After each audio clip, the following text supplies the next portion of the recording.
أعوذ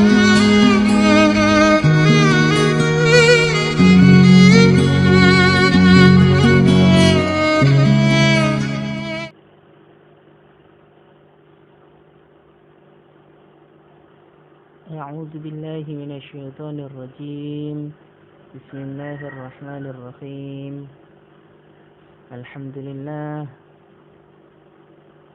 لله رب العالمين، وبه نستعين وعلى أمور الدنيا والدين. أشهد أن لا إله إلا الله، وأشهد أن سيدنا محمدا عبده ورسوله. اللهم صل وسلم على سيدنا مولانا محمد وعلى آله وصحبه رسوله أجمعين. أما بعد. Bersyukur kita kepada Allah Subhanahu wa taala dengan mengucapkan alhamdulillahi rabbil alamin. Bersalawat kita kepada Rasulullah dengan mengucapkan Allahumma shalli ala sayyidina Muhammad wa ala ali sayyidina Muhammad. Assalamu alayka ya Rasulullah. Assalamu alayka ya Habiballah. Sahabat Al-Hafizah yang dirahmati Allah Subhanahu wa taala dimanapun berada, di hari yang penuh berkah ini, di hari Jumat ba'da salat subuh, insyaallah kami selaku tim kreatif dari channel Al-Hafizah akan membahas dan juga mempelajari kitab-kitab Islam yang mungkin barangkali di akhir zaman ini sudah sama-sama kita tinggalkan, dan mungkin kita semua juga terlupakan, dan kitab-kitab yang telah disusun oleh pendahulu-pendahulu kita, oleh alim ulama terdahulu, yang bermanfaat bagi kehidupan kita, anak cucu kita, sampai dengan datangnya nanti hari kiamat, hari akhir. Sahabat Al-Hafizah yang dirahmati Allah Subhanahu wa taala, di pagi yang berkah ini izinkan kami untuk menyampaikan kitab yang begitu luar biasa yang telah disusun oleh Imam Asy-Syafi'i, yaitu lantas seperti apa isi kitab ini? Di sini kami hanya akan membacakan dan sedikit menguraikan. Kurang dan lebihnya nanti dalam penyampaian kami. Kami mohon maaf yang sebesar-besarnya, karena kesempurnaan hanya milik Allah Subhanahu wa taala, dan kurangan hanyalah milik kami pribadi. Sahabat Al-Hafizah yang dirahmati Allah Subhanahu wa taala, dilihat dari segi cover kitab yang ini cetakan kali ini bernuansa coklat, sehingga membawa kesan kepada kita semua bahwasanya kitab ini sudah zaman dahulu disusun, sehingga menambah semangat kita membacanya. Dan insyaallah ini adalah kitab terjemahan dari kitab yang asli yang disusun oleh Al-Imam Asy-Syafi'i. Dengan adanya terjemahan ini, kita semua bisa membacanya, mempelajarinya, dan jika nantinya dalam keseharian kita membaca kitab ini terdapat kiranya hal-hal yang kurang dimengerti dan kurang dipahami, hendaknya segera ditanyakan kepada alim ulama di daerah kita masing-masing, agar nantinya tidak terjadi salah paham dan tidak terjadi penafsiran yang salah dari kita pembacanya. Sahabat Al-Hafizah yang dirahmati Allah Subhanahu wa taala, kita masuk ke dalam buku ini. Buku ini diterbitkan oleh Republika. Kita lihat di mana Kitab ini berisi kurang lebih 345 halaman, yaitu terjemahan Kitab jilid pertama yang diterjemahkan oleh Al-Ustadz Fuad Saifuddin Nur. Kita juga bisa lihat daftar isinya. Daftar isinya ada pendahuluan, biografi Imam Syafi'i, Toharoh. Ada bab Toharoh dalam buku ini. Ada bab haid, bab sholat,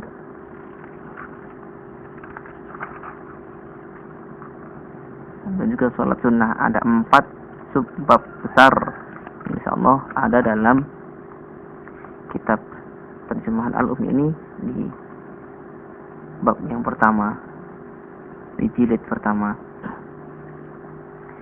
Kalau mungkin di antara kita semua sudah pernah membaca kitab yang versi aslinya, yang tulisan dalam tulisan Arab, insyaallah nanti bisa dikoreksi.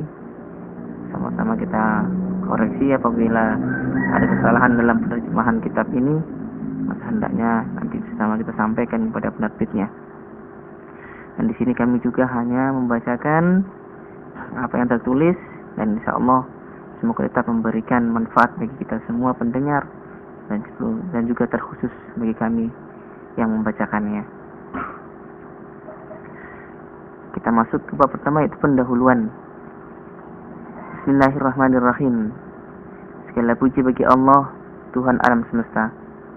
Salawat dan salam bagi Sayyid Al-Khalq, Imam Al-Haq, Qaid Al-Ghur Al-Mujallin, yang menjadi pemberi syafaat dengan perkenaan Allah pada hari ketika manusia berdiri di hadapan Rabbul Alamin. Dan bagi semua keluarga beliau yang baik lagi suci, serta kepada para sahabat beliau yang membenarkan apa-apa yang mereka janjikan kepada Allah dan mengorbankan jiwa raga demi menolong agama yang nyata kebenarannya ini. Amatlah jelas bagi setiap orang yang memiliki akal sehat dan pandangan yang jernih bahwa kedudukan fikih di tengah semua cabang ilmu lainnya menjadi yang paling mulia, karena Allah menyatakan kemuliaannya dalam kitabnya. Allah Subhanahu wa taala berfirman, tidak sepatutnya bagi orang-orang mukmin itu pergi semuanya ke medan perang. Mengapa tidak pergi dari tiap-tiap golongan di antara mereka beberapa orang untuk memperdalam pengetahuan mereka, yatafaqahu, tentang agama, dan untuk memberikan peringatan kepada kaumnya apabila mereka telah kembali kepadanya, supaya mereka itu dapat menjaga dirinya. Quran Surah At-Taubah ayat 122. Itulah sebabnya para ulama berusaha keras dan berlomba-lomba melakukan begitu banyak perjalanan ilmiah untuk mendapatkan kebaikan yang mereka dengar dari Nabi Sallallahu Alaihi Wasallam, yang bersabda mengenai kedudukan dan nilai ilmu fikih dalam sabda beliau, siapa saja yang Allah inginkan kebaikan baginya, niscaya dia bukan membuat fakih dalam agamanya. Maka mereka pun banyak menjelajahi berbagai negeri untuk menemui serta menimba ilmu dari para ulama. Di antara imam yang paling banyak melakukan perjalanan ke berbagai penjuru adalah Imam Asy-Syafi'i radhiyallahu an. Dia melakukan perjalanan ilmiahnya untuk pertama kali menemui Imam Malik di Madinah. Setelah akal dan hatinya sudah penuh dengan ilmu ulama ini, Imam Syafi'i lalu melakukan perjalanan menuju Irak dan menjelajahi kawasan itu, menyambangi kota-kota. Di Irak, Imam Syafi'i bertemu dengan Imam Muhammad bin Hasan yang merupakan sahabat Imam Abu Hanifah, dan bertemu dengan Abu Yusuf Al-Qadi serta beberapa ulama lainnya. Kemudian Imam Syafi'i mengembara menuju kawasan Persia dan bertemu dengan para ulama di kawasan ini. Setelah itu Imam Syafi'i menuju kawasan utara Irak, menyusuri tepian sungai Efrat dan beberapa kota di daerah Suriah. Imam Syafi'i lalu menetap sementara di kota Ramallah. Semua itu dilakukan oleh Imam Syafi'i sebelum usianya genap menginjak 20 tahun. Tidak lama setelah menetap sementara di Ramallah, Imam Syafi'i lalu berniat melakukan kunjungan kedua kepada Imam Malik. Imam Syafi'i lalu menetap bersama Imam Malik di Madinah sampai wafatnya Imam Malik. Imam Syafi'i kemudian melakukan perjalanan menuju Yaman, yang kemudian daerah itu dia mempelajari ilmu firasat atau fisionomi yang membuatnya kian fakih. Disinilah Imam Syafi'i dituduh sebagai penganut Syiah karena dianggap bergabung dengan kaum Alawiyun yang memberontak terhadap kekuasaan dinasti Abbasiyah. Namun penyelidikan selanjutnya menunjukkan bukti bahwa Imam Syafi'i sama sekali tidak bersalah, sehingga Khalifah Harun al-Rasyid membebaskannya dan mengetahui keutamaan serta kepakarannya atas berbagai macam ilmu, khususnya dalam pemahaman fikih, Alkitab dan As-Sunnah. Imam Syafi'i memiliki pandangan tajam pada kedua sumber hukum Islam ini. Istinbat yang cermat serta kekuatan yang menonjol, ketajaman pandangan dan kehebatan dalam menyampaikan argumentasi, sehingga Imam Syafi'i mencapai derajat yang tinggi ini adalah kesetiaannya meneliti jalan yang solid dalam kehidupan ilmiahnya.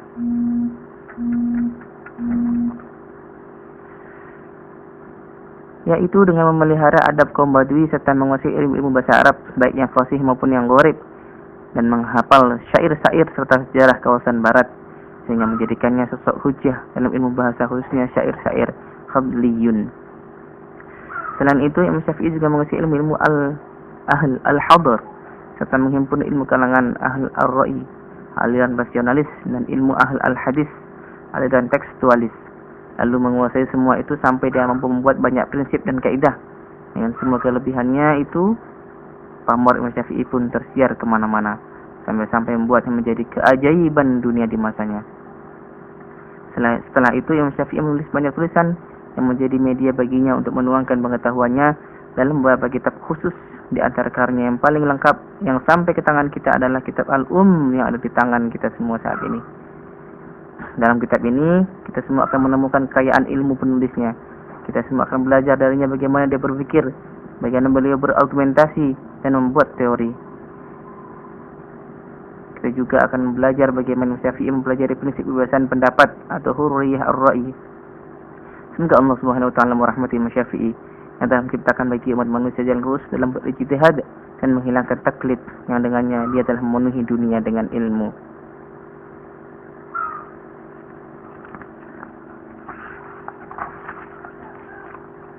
Masuk kita kepada pembahasan selanjutnya, yaitu biografi tentang Imam Syafi'i. Namun sebelum biografi ini kita bacakan, maka insyaallah biografi Imam Syafi'i ini akan kita bacakan besok, dan insyaallah akan kita sambung di video selanjutnya. Semoga tetap manfaat bagi kita semuanya di dunia wal akhirah. Dari kami pembaca cukup sekian dan terima kasih, dan sampai ketemu besok di pembahasan selanjutnya dalam lanjutan kitab terjemahan jilid pertama.